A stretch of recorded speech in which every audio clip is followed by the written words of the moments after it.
সম্মানিত কাতার প্রবাসী ভাই বোনেরা, আসসালামু আলাইকুম। আশা করি যে যেখানে আছেন, যে অবস্থায় আছেন, সকলেই ভালো আছেন এবং সুস্থ আছেন।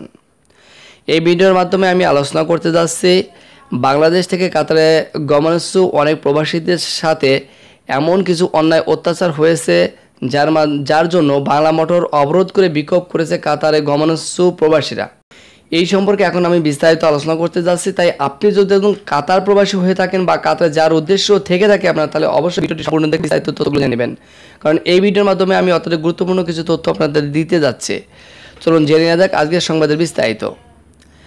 ভিসা ও মেডিকেল করানোর কথা বলে হয়রানির অভিযোগে বাংলা মোটর সড়ক অবরোধ করে বিক্ষোভ করেছে কাতার গমনেচ্ছুরা।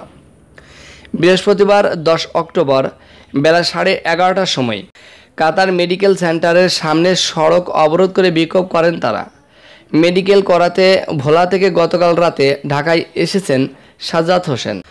বার্তা24.com-কে তিনি বলেন, আমাদের আজকে মেডিকেল করানোর কথা ছিল, ভোর 3টা থেকে এখানে বসে আছে।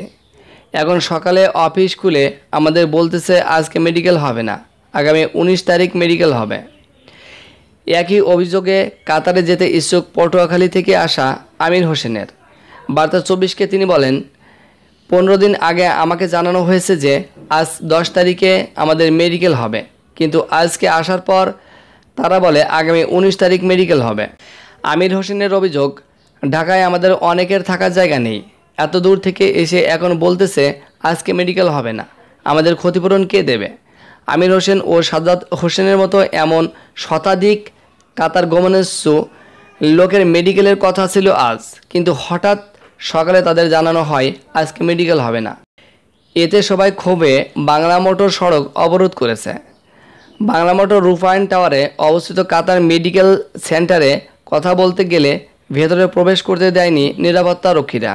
পরিশেষে কথা হলো যে এই ধরনের হয়রানি পৃথিবীর বিভিন্ন দেশে যার জন্য যুগের পর যুগ ধরে চলেই আসছে, আর এটা কতদিন চলবে?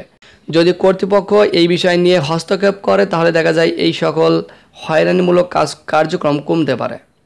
তো সকলে সুস্থতা কামনা করে আজকের মতো সংবাদ এখানে শেষ করছি।